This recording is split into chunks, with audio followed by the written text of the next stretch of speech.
Welcome back to Cybersecurity in the Ancient World. This is episode number 4.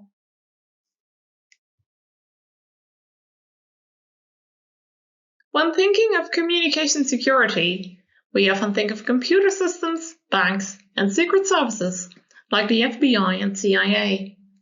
Yet, did you know the ancient Greeks and Romans knew everything about hiding secrets and securing confidential information too? In this series of 10 videos, we will discuss 10 examples of secret communication amongst the Greeks and Romans from the 8th century BCE to the 4th century CE.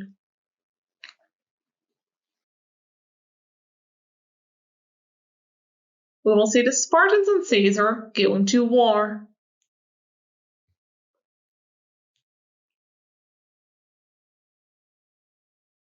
But also cipher codes, invisible ink, love letters, and ultimately, someone carrying his own death sentence without knowing.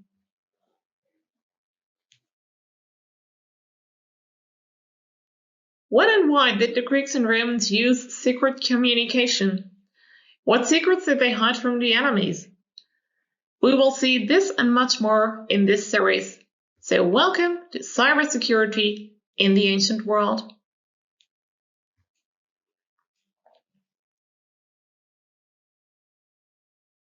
Episode number 4, the Spartan Scutala, based on the works of Plutarch and Aulus Gellius.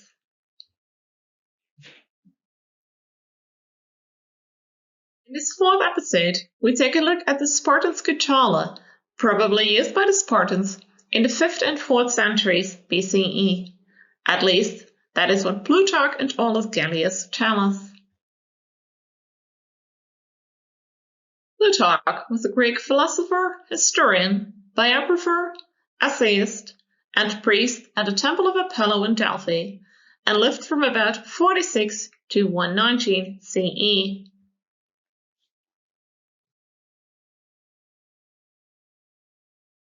He is known for his parallel lives, a series of biographies of illustrious Greeks and Romans, and the work Moralia, a collection of essays and speeches. The Parallel Lives is a series of 48 biographies of famous men, arranged in pairs to illuminate their common moral virtues or failings, and it was probably written at the beginning of the 2nd century CE. The surviving Parallel Lives comprises 23 pairs of biographies, each pair consisting of one Greek and one Roman of similar destiny, like Alexander the Great and Julius Caesar, or Demosthenes and Cicero. It is a work of considerable importance, not only as a source of information about the individuals described, but also about the times in which they lived.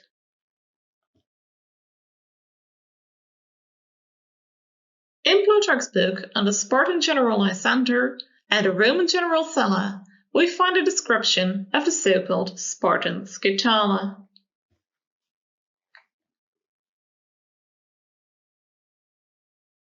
And then there is our second source, Aulus Gellius. Gellius was a Roman author and grammarian who lived from about 125 to 180 CE. He was probably born in Rome and certainly brought up in the city.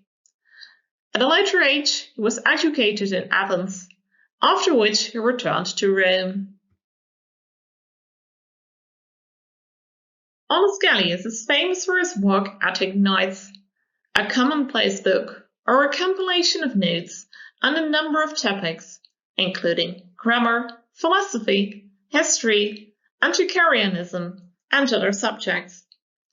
Since Gellius used a range of earlier sources, the book is also preserving fragments of the works of many authors who might otherwise be unknown today. The work Attic Nights takes its name from having been begun during the long nights of a winter which Gellius spent in Attica, the region around Athens. He afterwards continued the work in Rome. It is compiled out of an adversaria, or a commonplace book, in which he had jotted down everything of unusual interest Gellius heard in conversation or had read in books, and it comprises notes on grammar, geometry, philosophy, history, and many more subjects. The work, deliberately devoid of sequence or arrangement, is divided into 20 books. All these books have survived except book number 8, of which we only have the index. In book 17 of the Attic Nights, we find Gellius' description of the Spartan Scutala.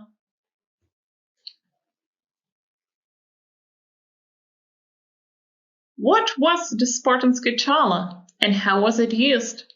Let us have a look at our sources.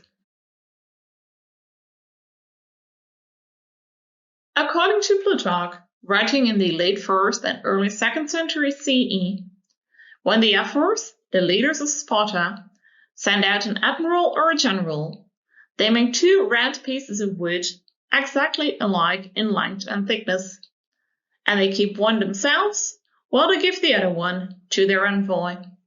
These pieces of wood they call scutalae. And then, whenever they wish to send some secret and important message, they make a scroll of parchment, long and narrow, like a leathern strap, and wind it around their scutala.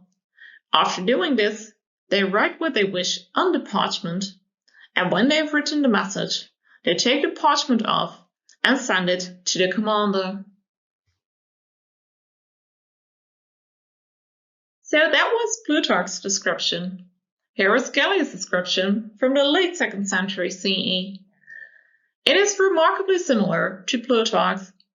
Gellius says, when the ancient Lacedaemonians, the Spartans, wanted to conceal and disguise public dispatches sent to their generals, they used to send letters written in the following manner. There were 2 thin cylindrical ones of the same thickness and length. One of these was given to the general when he went to war, and the others the magistrates kept at home in Sparta.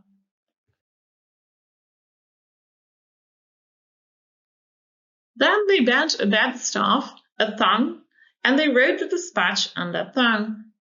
When the letter had been written, the thong was unrolled from the wand and sent to the general. This kind of letter the Lacedaemonians called a scutala.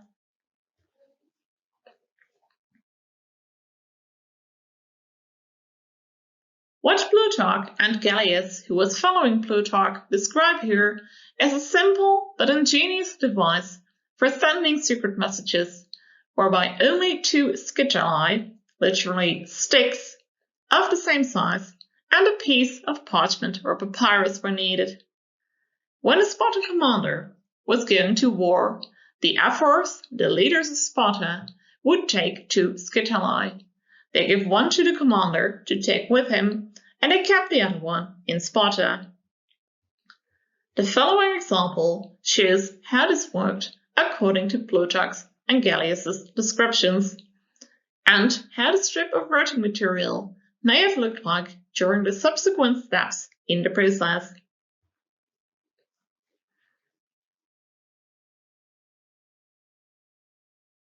So, step 1.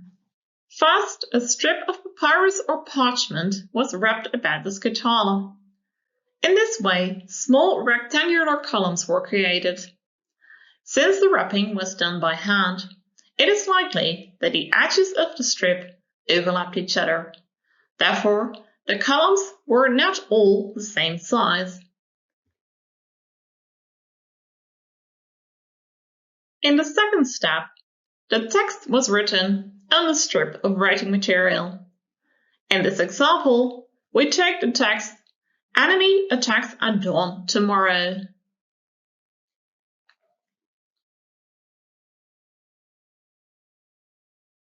Step 3.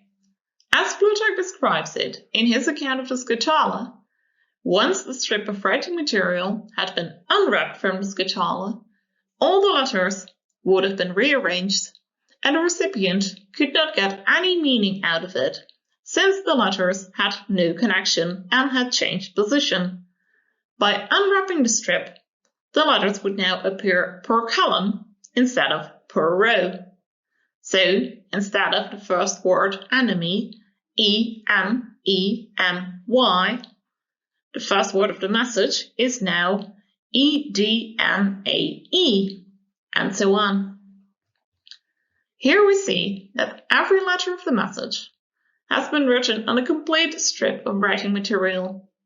In other words, no letters were written over the edges of the strip, meaning that when the strip was subsequently removed from the scutula, all the letters would have remained intact and would simply have been rearranged in their order of sequence.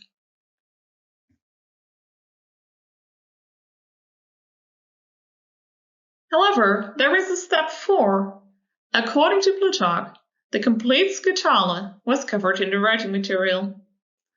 This makes it more plausible that the sender of a message did not in practice write all the letters neatly upon complete pieces of the strip, but that the letters of the message would have been written across the edges too, as we see in this example. When this strip is unwrapped from the scutula, we end up with partial and broken letters, making the encryption and decryption even harder.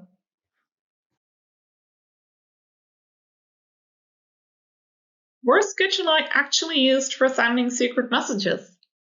The word scutula has a wide range of meanings, from stick or staff to finger bone and serpent. And in sources from the 5th and 4th century BCE, it is used to refer to cash receipts, Spartan identity tags, and as a euphemism for a phallus.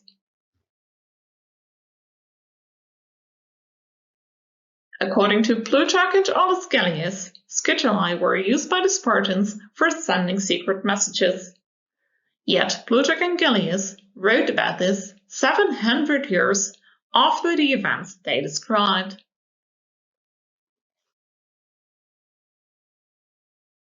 If scutuli were used for the purpose of sending secret messages, the most likely period in which the Spartans used them was from the late 5th to the early 4th centuries BCE. To be precise, from the outbreak of the Peloponnesian War in 431 BCE to the Battle of Leuctra in 371 BCE. In this period, Spartan commanders were away from home and would therefore have needed such devices as the scutula to enable long-distance communication during their operations in the field. Yet it must be kept in mind that Plutarch and Gellius write on the scutula much later, 700 years later to be precise.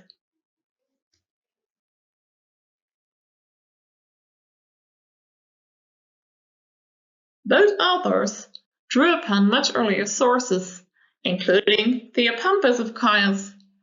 Theopompus was born around 378 BCE, and both he and his father were allegedly exiled from their home in Chios for sympathizing with Sparta.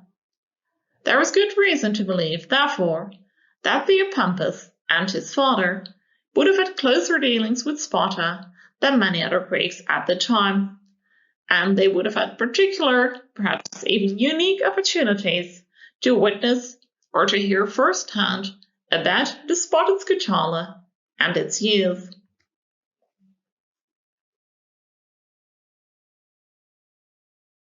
So maybe Plutarch had sources that are now lost to us, including Theopompus' work, and Gellius later followed Plutarch. Yet another possibility is that Plutarch invented the scutula method to enhance his stories, and again, Gellius later followed Plutarch. Yet there is something we must keep in mind. Plutarch's description gives us the earliest theoretical transposition cipher in history. A transposition cipher is an encryption method whereby every letter or character in a normal text is moved to another position to create an encrypted text. This transposition cipher system keeps reappearing and developing throughout the ages until modern day, That is a point that has previously been overlooked by other scholars. So we must give Plutarch some credit. Even though his description of the Scutala as a Spartan cryptograph and the stories Plutarch tells us may be partially invented by the author himself, we still have the first theoretical transposition cipher in history. So, to summarize and conclude, in episodes 2 and 3, we saw Herodotus' stories of secret messages sent during the wars in Greece and Persia. Yet we cannot say with certainty how much of these stories are true. The same applies to the Spartan Scutala. In the 2nd century CE, Plutarch and Gellius described how the Spartans used scutalae for secret communication in warfare in the 5th and 4th centuries BCE, 700 years earlier. For this, the Spartans used sticks and strips of parchment. When the strip was unwrapped from the scutala, the letters changed place, thereby creating a secret message.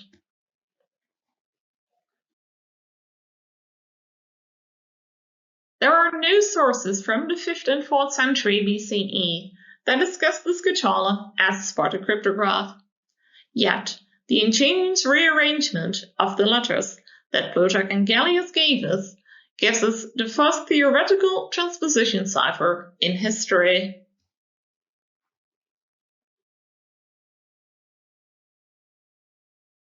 We cannot go further than arguing that use of the scutala in 5th and 4th century BCE Greece is theoretically plausible. However, the ingenuity and the importance of the transposition cipher cannot and should not be overlooked here, whether it was used by the Spartans in the 5th century BCE or invented by Plutarch in the 2nd century CE.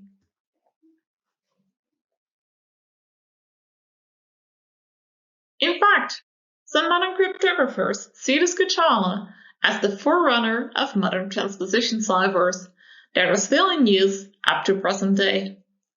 Reinke, for example, describes the system as the forerunner of simple transposition ciphers of today.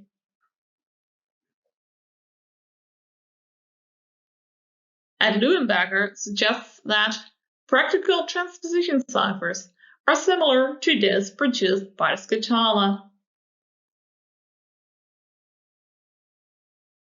Thank you for watching. This was episode number 4.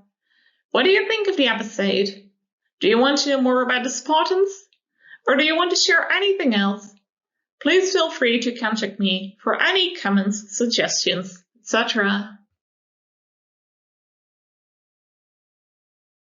And if you want to know more about communication security in ancient Greece and Rome, then stay tuned for our next episode on Aeneas Tacticus.